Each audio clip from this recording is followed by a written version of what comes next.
दोस्तों, माघी पूर्णिमा पर दो चीज कभी दान मत करना। बर्बाद हो जाओगे, पूरा घर कंगाल हो जाएगा। दोस्तों, माघी पूर्णिमा 12 फरवरी बुधवार को है। माघ महीने के शुक्ल पक्ष की पूर्णिमा तिथि 11 फरवरी को शाम 6:55 से प्रारंभ हो रही है और इसका समापन 12 फरवरी 2025 को शाम 7:22 पर होगा। उदयातिथि के अनुसार माघी पूर्णिमा 12 फरवरी को है। पूर्णिमा पर कुंभ के मेले प्रयागराज में गंगा स्नान करना शुभ माना जा रहा है।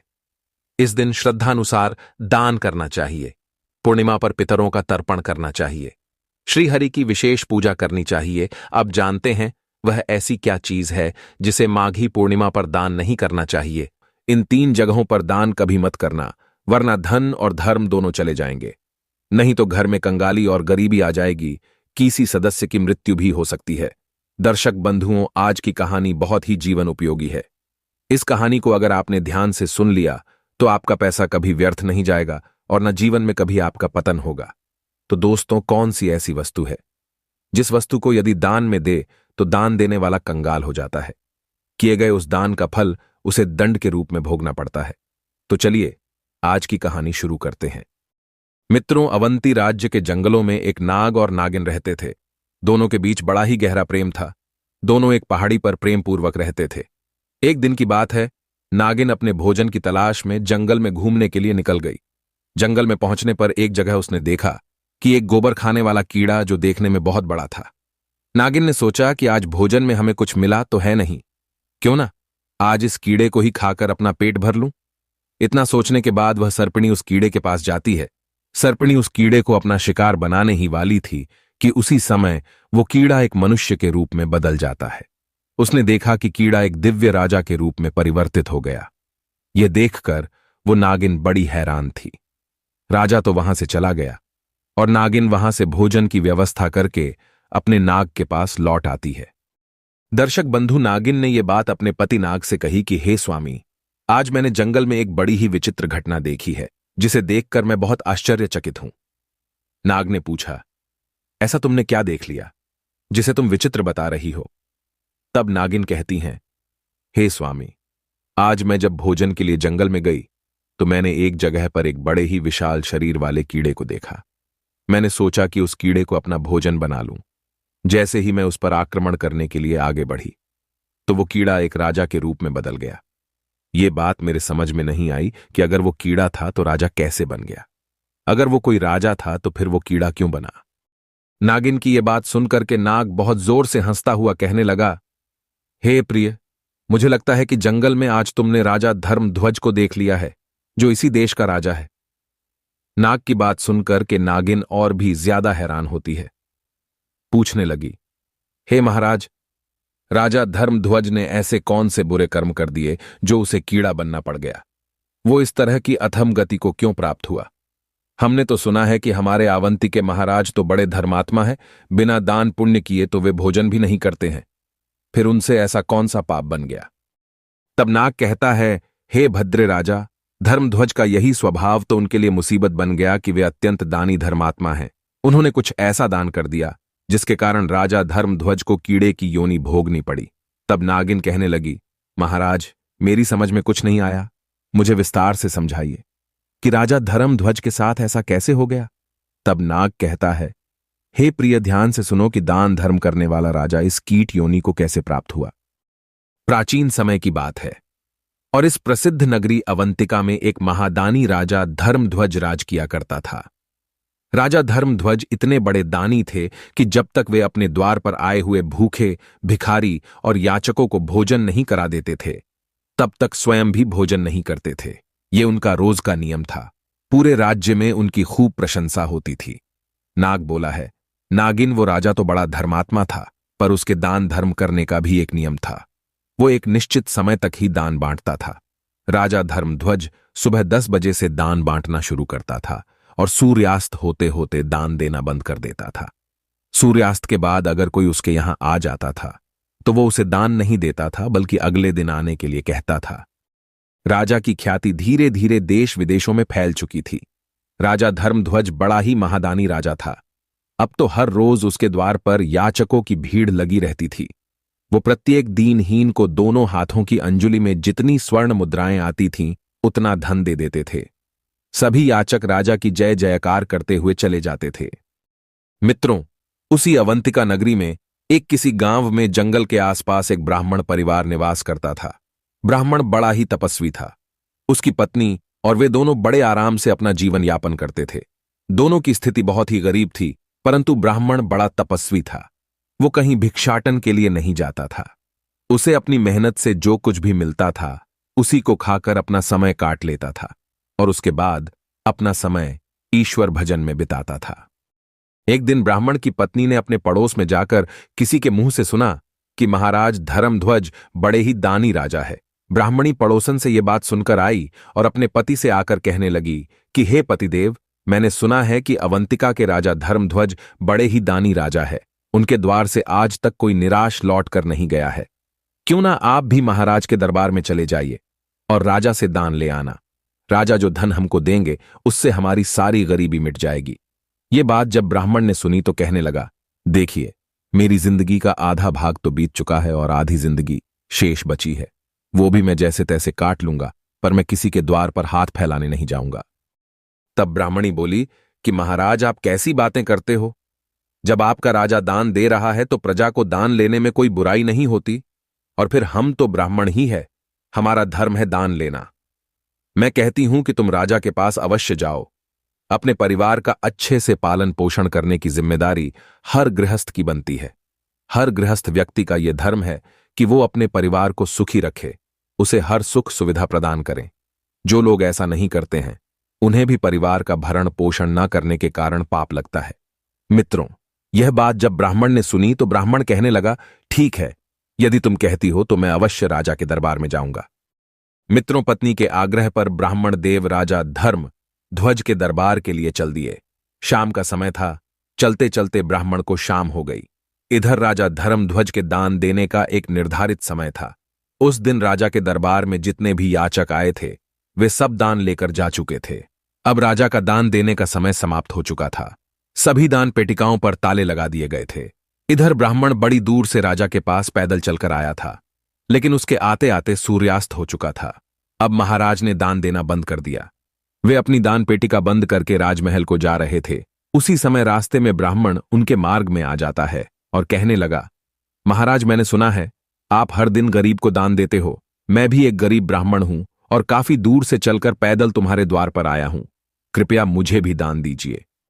सूर्यास्त के बाद अपने पास एक ब्राह्मण को आया देखकर राजा कहने लगा कि ब्राह्मण देव, मुझे क्षमा करना। मेरा एक नियम है कि मैं सूर्यास्त के बाद दान देना बंद कर देता हूं। आप मेरे पास सूर्यास्त के बाद आए हो, अब आप वापस लौट जाइए और प्रातः काल मेरे पास आना, तब मैं आपको दान दूंगा। कल जब आप मेरे पास आओगे तो मैं आपको आज का भी और कल का भी दोनों दिन का दान दूंगा। इस समय मैं दान पेटिकाओं पर ताला लगा चुका हूं, अब मैं आपको दान नहीं दे सकता। ब्राह्मण थोड़ा जिद्दी स्वभाव का था, तपस्वी था, राजा से परिचित नहीं था, तो कहने लगा, महाराज, मुझे आज ही दान दे दीजिए। मैं कल तक इंतजार नहीं करूंगा। रोज रोज दान लेने के लिए आपके यहां मैं नहीं आ सकता। जब राजा ने यह बात सुनी तो राजा को कुछ क्रोध आया, परंतु ब्राह्मण जान करके राजा ने फिर उसको समझाया कि ब्राह्मण देव, तुम्हें कल ही दान लेने के लिए आना पड़ेगा। मैं तुम्हें कल ही दान दे सकता हूं, आज दान नहीं दे सकता।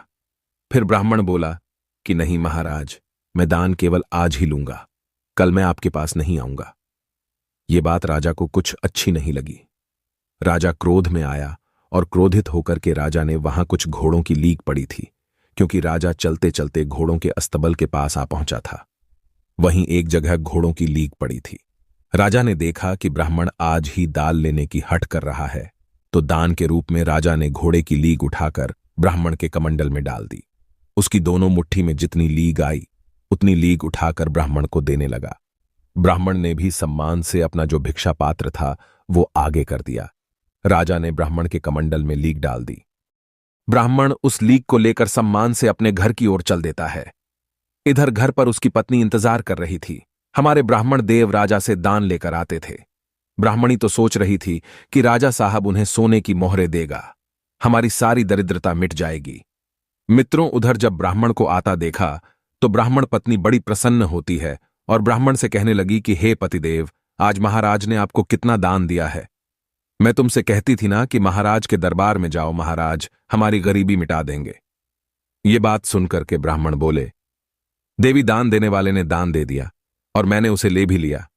तुम एक काम करो, इस स्थान को गोबर से लीप दो, तब मैं तुम्हें राजा के द्वारा दिया गया दान दिखाऊंगा, नहीं तो यह दान अपवित्र हो जाएगा। मित्रों, बड़ी खुशी के साथ ब्राह्मण की पत्नी ने उस जगह को लीप दिया और उस जगह पर एक दीपक जलाकर रख दिया और वहीं जाकर बैठ गई।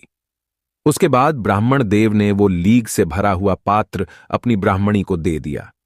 यह देख करके ब्राह्मणी बड़ी आश्चर्यचकित हुई, कहने लगी, हे ब्राह्मण देव, ये कैसा मजाक है। ब्राह्मण ने कहा, मजाक कैसा, जो राजा ने दान में दिया है वो मैंने तुम्हें लाकर दे दिया। अब तो मित्रों ब्राह्मणी बड़ी दुखी हुई कि राजा ने लीग का दान दिया है, क्या राजा के घर में धन की कमी हो गई? चलो कोई बात नहीं, महाराज से गलती हो गई होगी, आप फिर से राजा के पास चले जाना। मित्रों, ब्राह्मण बड़ा स्वाभिमानी था। वो कहने लगा कि नहीं भद्रे, अब मैं महाराज के दरबार में कदापि नहीं जाऊंगा। मित्रों, उस दिन के बाद ब्राह्मण कभी राजा के पास दान मांगने नहीं गया। जैसे तैसे वो अपने जीवन को बिताने लगा। अपनी घास फूस की कुटिया में ब्राह्मण रह रहा था और धीरे धीरे अपना समय निकाल रहा था। मित्रों, ब्राह्मण ने उस लीक को अपने घर के द्वार पर रख दिया। तो आपको बता दें मित्रों, की दान का जो फल होता है वो कर्ता को 1000 गुना होकर वापस मिलता है। यदि आपने अपने जीवन में किसी चीज का दान किया है तो परलोक में उसका फल हजारों लाखों गुना बढ़कर मिलता है।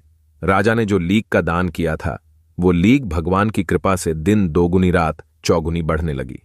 ब्राह्मण के घर के द्वार पर धीरे धीरे लीक का एक पहाड़ सा बनता चला गया। लीक का वो ढेर बढ़ते बढ़ते बहुत बीच में हो गया।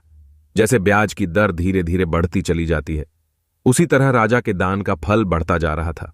कुछ ही समय में वो एक विशाल टीला सा बन गया था। ब्राह्मणी और ब्राह्मण उस दृश्य को रोजाना देखते थे। ब्राह्मणी ब्राह्मण से पूछती थी कि हे महाराज, इस लीक का अब क्या होगा? ये तो बढ़ती ही जा रही है, हे नाथ, तुम तो वेदों के झांता हो, मुझे इसका मतलब बताओ। तब ब्राह्मण ने बताया, हे ब्राह्मणी, ये राजा के दान का फल बढ़ रहा है और इस फल को उसे ही भोगना पड़ेगा। यदि हम इसे उपयोग में ले रहे होते तो राजा को इसका शुभ फल प्राप्त होता। अब जबकि ये हमारे किसी काम की नहीं है तो इसका परिणाम अब राजा को ही भोगना पड़ेगा। ये बात सुनकर के ब्राह्मणी बड़ी सोच में पड़ जाती है और धीरे धीरे समय बीतता चला जाता है। उस लीक का पहाड़ काफी बड़ा हो गया था। 20-25 बरसें गुजर गई थी। एक दिन की बात, राजा धर्मध्वज वन में शिकार करने के लिए जाता है, परंतु राजा धर्मध्वज को उस दिन कहीं कोई आंखेट नहीं मिलता है। जब कोई शिकार नहीं मिला तो राजाओं के पहले नियम होते थे कि राजा को जब कोई आंखेट ना मिले तो वो बिना आंखेट के वापस लौटकर के नगर नहीं जाता था, चाहे उन्हें मार्ग में ही कहीं ना कहीं रोकना पड़े। अब तो राजा धर्मध्वज विचार करने लगा कि शाम का वक्त हो गया है और सूर्यास्त होने के बाद किसी जीव को सताना क्षत्रियों का धर्म नहीं होता, इसलिए अब हमें आंखेट के लिए वन में आगे नहीं जाना चाहिए और यही किसी स्थान पर ठहर जाना चाहिए। अब तो राजा साहब उस जंगल में ही अपने ठहरने का स्थान ढूंढने लगते हैं। ढूंढते ढूंढते वे उसी ब्राह्मण के घर पहुंच जाते हैं जिसे राजा ने 20-25 वर्ष पहले लीक का दान किया था, लेकिन राजा उस घटना को भूल चुका था। इधर नाग अपनी पत्नी को बता रहा था कि हे नागिन, राजा धर्मध्वज जब उस ब्राह्मण के घर पहुंच गया तो वहां पहुंचकर राजा ने ब्राह्मण से कहा कि हे ब्राह्मण देव, आज मुझे आपके यहां ठहरने के लिए स्थान चाहिए। राजा की बात सुनकर के ब्राह्मण कहने लगा, ठीक है, आपका हमारी इस कुटिया में स्वागत है। जो भी रूखा सूखा होगा उससे हम आपका सत्कार करेंगे।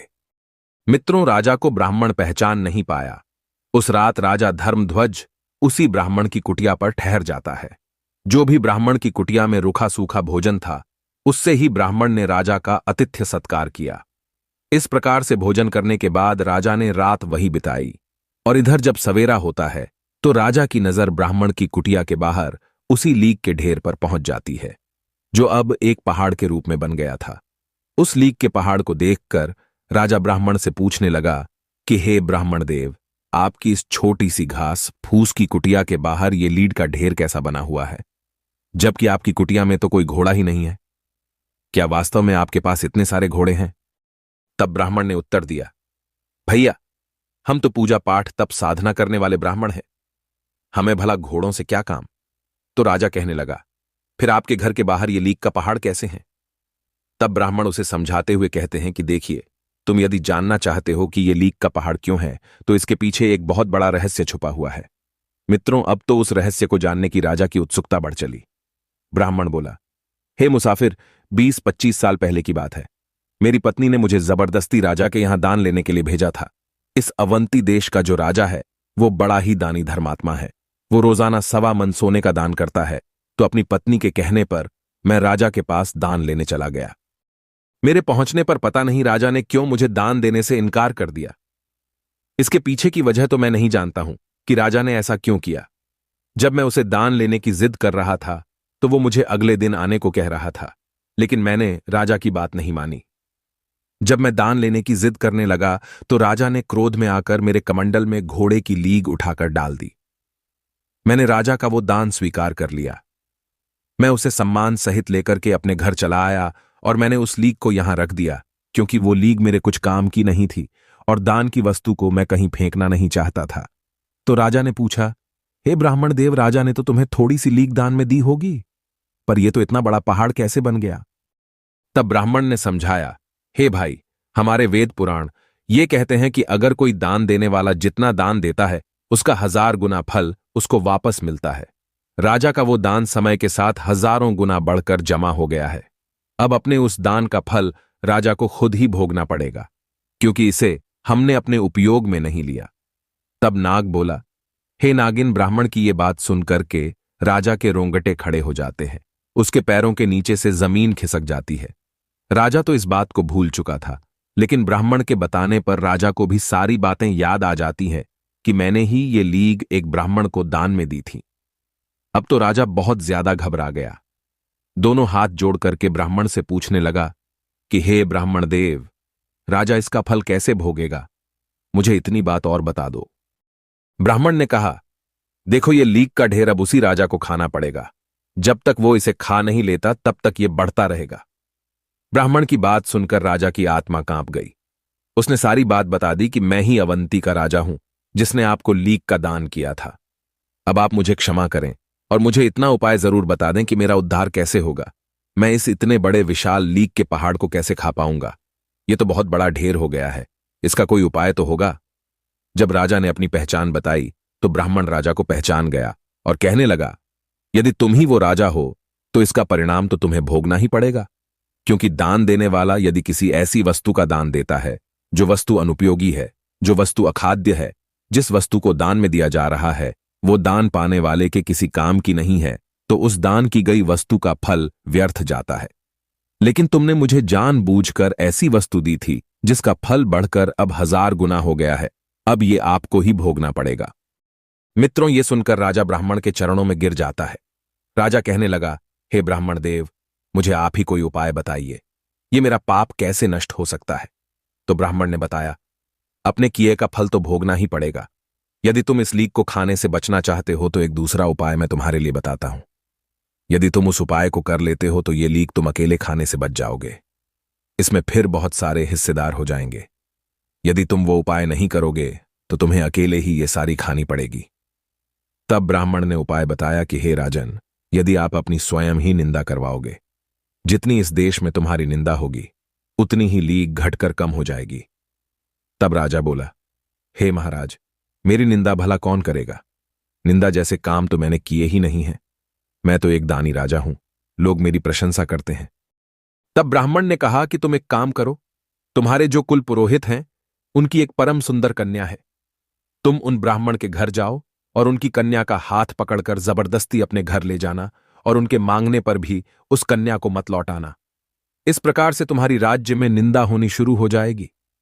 लेकिन इस बात का ध्यान रखना है, उस कन्या के प्रति तुम्हारी नजर गंदी नहीं होनी चाहिए, नहीं तो बहुत बड़े पाप में गड़ जाओगे। तुम उस कन्या को बेटी के रूप में लेकर आना, लेकिन यह बात किसी को मत बताना कि तुम उसे बेटी बनाकर लाए हो। कन्या को ले जाकर तुम अपनी रानी के पास छोड़ देना और उससे कह देना कि वो उस कन्या को बेटी की तरह पाले। प्रजा के लोग समझेंगे कि तुमने बहुत बुरा काम किया है। फिर तो पूरे राज्य में तुम्हारी निंदा होनी शुरू हो जाएगी और ये लीग का ढेर घटकर बहुत कम रह जाएगा। मित्रों, राजा को यह उपाय समझ में आ गया। राजा बड़ा हताश था, उस लीग के ढेर को देख करके व्याकुल हो रहा था। अब तो राजा अपने राज्य को लौटा और राज्य में आकर वो सीधा अपने कुल पुरोहित के घर पहुंच जाता है। कुल पुरोहित ने जब राजा को अपने घर पर आया देखा तो उसका चेहरा बड़ा ही उदास था। कुल पुरोहित ने पूछा कि राजन, आप इतने उदास क्यों हो? तो राजा ने कहा, गुरुदेव, आप अपनी बेटी को बुलाइए, मुझे उससे कुछ काम है। मित्रों, अब गुरुजी ने समझा कि राजा है, कुछ इनाम देगा, हो सकता है कुछ जरूरी बात पूछे, तो उन्होंने अपनी पुत्री को आवाज लगाई और जैसे ही गुरु की बेटी बाहर देखने आई तो वो सुंदर तो थी ही। राजा ने फौरन उसका हाथ पकड़ा और पुरोहित को धक्का देकर उनकी बेटी को रथ में बैठाकर अपने घर ले गया। बेचारा ब्राह्मण अपनी बेटी के लिए गिड़गिड़ाता रहा कि हे महाराज, ये आप क्या कर रहे हो, ये अन्याय है। लेकिन राजा ने उनकी एक नहीं सुनी और वो चुपचाप उन कन्या को लेकर अपने महलों में पहुंच जाता है। महलों में पहुंचकर उसने अपनी रानी से कहा कि महारानी, ये हमारी पुत्री है, इसको कोई कष्ट नहीं होना चाहिए, इसे बड़े प्रेम से पुत्री की तरह रखना है और ये बात किसी को बाहर तुम्हें नहीं कहनी है। रानी ने पूछा भी कि महाराज, तुम इसे लेकर क्यों आए हो? ये तुम्हारे गुरु की बेटी है। तब राजा ने कहा, रानी, तुम चुपचाप तमाशा देखते जाओ, मैं जो कर रहा हूं अपने उद्धार के लिए कर रहा हूं। मित्रों, जब राजा अपने गुरु की कन्या को लेकर के आया था तो पूरे नगर के लोगों ने उसे देखा था। उस समय तो किसी ने कुछ नहीं कहा, लेकिन धीरे धीरे राजा की बुराई होनी शुरू हो गई। पूरे राज्य के लोग उसी राजा की निंदा करने लगे कि राजा तो बहुत ही गंदा व्यक्ति है, जिसने अपने गुरु की बेटी को पत्नी बनाकर जबरदस्ती अपने घर में रख लिया है। हम तो पहले ही कहते थे कि ये राजा बड़ा अन्यायी है, ये लोगों को दान देकर केवल दिखावा कर रहा है, कितना नीच राजा है। इधर नाग बोला, हे नागिन, इस प्रकार से पूरे नगर में राजा की बुराई होने लगी। सब लोग कहने लगे कि ऐसे राजा का क्या भरोसा जो अपने गुरु का ही नहीं हुआ। मित्रों, इधर राजा के नगर में जैसे जैसे राजा की निंदा हो रही थी, वैसे वैसे ब्राह्मण के घर के द्वार पर वो लीक का ढेर कम होता जा रहा था। जो जो लोग राजा की निंदा कर रहे थे, वो लीक के उस ढेर में हिस्सेदार होते चले जा रहे थे। धीरे धीरे उस लीक का संपूर्ण ढेर कम हो गया और केवल जितनी राजा ने दान में दी थी उतनी ही लीड का ढेर रह गया। राजा कुछ दिनों के बाद वहां जाता है तो देखता है कि ब्राह्मण के घर के आगे लीक का ढेर तो अब थोड़ा सा ही बचा है। मित्रों, राजा का यह हाल हो गया था कि वो जिस रास्ते से निकलता था उसी रास्ते से राजा को घृणा भरी दृष्टि से देखा जाता था। एक दिन राजा जब उस ब्राह्मण के द्वार पर पहुंचा है तो उसने देखा कि लीक का ढेर सिर्फ उतना ही रह गया था जितना कि उसने दान किया था। यह देखकर राजा बड़ा खुश होता है। वो एकदम से ब्राह्मण के चरणों में गिर पड़ा और बोला, महाराज, आपने पहाड़ जैसी लीक का ढेर तो खत्म करवा दिया। जिन जिन लोगों ने मेरी निंदा की होगी उनके हिस्से में वो लीक चली गई होगी, लेकिन ये थोड़ी सी शेष रह गई है। अब इसका भी कोई ना कोई उपाय बता दो। तब ब्राह्मण ने बताया, हे राजन, ये जो लीक रह गई है ये तुम्हारे हिस्से की है, तुम्हें इसे किसी ना किसी जन्म में खाना ही पड़ेगा। तुम्हें इसे खाने के लिए किसी जन्म में कीट की योनि धारण करनी पड़ेगी। तब राजा बोला, महाराज, कोई ऐसा उपाय बता दो जो ये खत्म भी हो जाए। तब ब्राह्मण एक उपाय बताता है कि राजन, मेरा एक गुरु भाई है, तुम्हारी इसी नगरी में रहता है। वो बड़ा ही विद्वान और ईश्वर भक्त है। वे दोनों पति पत्नी बड़े ही सज्जन हैं, हर समय ईश्वर के ध्यान में लगे रहते हैं। लगता है उन दोनों ने तुम्हारी बुराई नहीं की होगी। यदि वो दोनों तुम्हारी आलोचना करते तो ये लीक का ढेर आज ही समाप्त हो जाता। मित्रों, ये बात सुनकर के राजा कहने लगा, ठीक है, मैं वो भी प्रयास करके देखता हूं, मैं उनसे भी अपनी निंदा करवाता हूं। मित्रों, अब तो राजा ने अपना भेष बदल लिया और भेष बदल करके अवंतिका नगरी में उसी ब्राह्मण के घर पहुंच जाते हैं। ब्राह्मण के घर आए तो ब्राह्मण ने राजा का बड़ा स्वागत किया और बैठने के लिए उचित आसन दिया। उस आसन पर राजा बैठ जाता है, परंतु राजा के मन में भीतर ही एक बड़ा विचार चल रहा था। तो राजा ने उस ब्राह्मण से कहा कि ब्राह्मण देव, मैंने सुना है यहां का जो राजा है वो बड़ा अन्यायी है। ब्राह्मण देव कहने लगे होगा, मुझे नहीं पता, क्योंकि उसने अपने गुरु की पुत्री को बलपूर्वक अपने घर में रख लिया है। ब्राह्मण बोला, मुझे नहीं पता। राजा अपने ही मुख से अपनी बुराई करने लगा, कहने लगा, बताओ, अपने गुरु की पुत्री को अपने घर में रख लिया है, ये कहां का न्याय है? बड़ा ही दुष्ट राजा है। ब्राह्मण देव बोले, भाई, मुझे नहीं पता और ये सब बातें मुझे क्यों सुना रहे हो? मैं इन चीजों में ध्यान नहीं रखता हूं। जब राजा ने बार बार उस ब्राह्मण को उकसाया, राजा की आलोचना करने के लिए, फिर भी उसने आलोचना नहीं की। तब ब्राह्मण ने देखा कि ये व्यक्ति राजा की बहुत निंदा कर रहा है और ये चाह रहा है कि मैं भी राजा की निंदा करूं। जरूर कोई विशेष बात है। तब ब्राह्मण ने अपने तपोबल से देखा तो समझ गया, यह तो स्वयं यहां का राजा है और मुझसे अपनी आलोचना करवाना चाहता है, क्योंकि इसने ऐसी वस्तु दान में दी है जिसका पाप इसे भोगना पड़ेगा, और यह चाहता है कि मैं इसकी निंदा कर दूं तो उसका आप मुझे मिल जाए। यह तो अपने पाप में मुझे सम्मिलित करना चाहता है। तब ब्राह्मण कहने लगे, राजन, मैं तुम्हें पहचान गया हूं, भलाई इसी में है कि आप मेरे यहां से वापस लौट जाइए। मैं कभी किसी की आलोचना नहीं कर सकता, कभी किसी की बुराई नहीं करता हूं। तुम्हारा पाप तुम्हें भोगना ही पड़ेगा। ब्राह्मण ने फटकार कर राजा को वहां से भगा दिया। मित्रों, निराश होकर के राजा वहां से लौटकर चला आता है और उसी ब्राह्मण के घर आया जहां वो लीक का ढेर लगा हुआ था। ब्राह्मण के चरणों में आकर के राजा गिर पड़ा। राजा कहने लगा, हे ब्राह्मण देव, अब इसका कोई और उपाय नहीं है क्या? तब ब्राह्मण ने कहा, राजन, यदि उन्होंने तुम्हारी निंदा नहीं की तो समझ लो अब तुम्हें ही ये सब खाना पड़ेगा, चाहे जैसे खाओ। मित्रों, ये बात सुनकर के राजा कहने लगा कि हे ब्राह्मण देव, यदि मैंने इसके लिए कोई जन्म धारण किया और उसको तब खाया तो न जाने कितने जन्मों तक मुझसे पाप होते रहेंगे। क्यों न आप अपनी मंत्र शक्ति से मुझे कुछ समय के लिए एक कीट बना दो, कीड़ा बनकर मैं इस लीक को खा जाऊंगा। ब्राह्मण कहने लगा कि नहीं, मैं तुम्हें किट भी नहीं बना सकता, इतनी सामर्थ्य मेरे अंदर नहीं है, और ये काम तो विधाता का है, परंतु मैं तुम्हें इतना बता सकता हूं कि यहां से मरने के बाद तुम एक कीट बनोगे, और जब तुम अपने हिस्से की इस लीक खा जाओगे तब तुम इस श्राप से मुक्त हो जाओगे, क्योंकि तुमने जीवन में कोई पाप नहीं किया है, हमेशा दान दिया है, तुम्हारी महादानियों में गिनती है।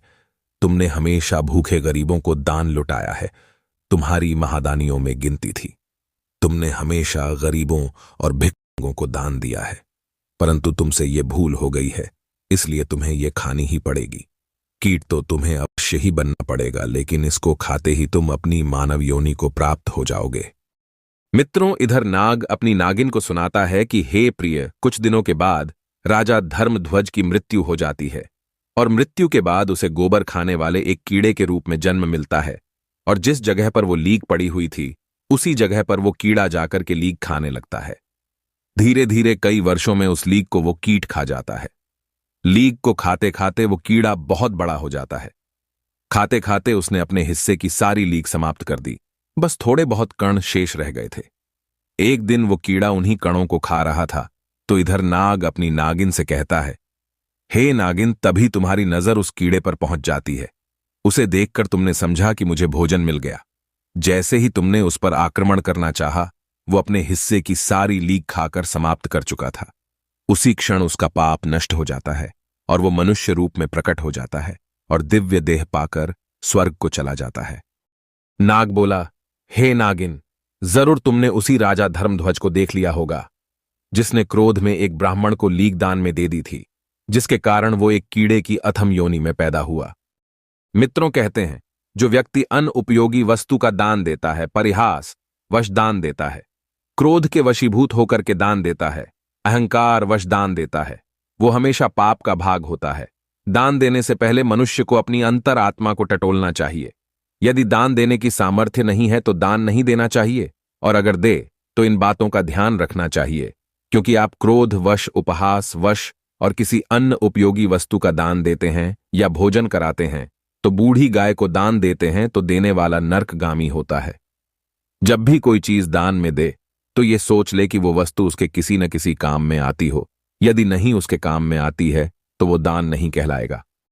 हमारे द्वारा दिया गया दान हमें कई गुना होकर वापस मिलता है, चाहे वो इस जन्म में मिले या अगले जन्म में। यदि हमने किसी के लिए खाने की वस्तु दान की है तो आने वाले कई जन्मों में हमारे लिए कभी भोजन का संकट नहीं होगा।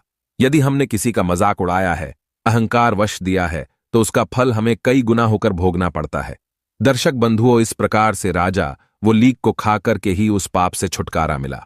तो दर्शक बंधु, ऐसी किसी चीज को आप दान ना दे जो किसी के किसी काम ना आए, और कोई भी वस्तु दान में दें तो इन बातों का विशेष ध्यान रखें कि उसे समय आप क्रोध की मुद्रा में ना हो, उस समय आप अहंकार में ना हो, नहीं तो उसका उल्टा फल भोगना पड़ता है। दोस्तों, ये कहानी कैसी लगी? कमेंट सेक्शन में अपनी राय जरूर देना। मिलते हैं आपसे अगली वीडियो में एक नई चर्चा के साथ। आप सभी का बहुत बहुत धन्यवाद। जय श्री कृष्णा।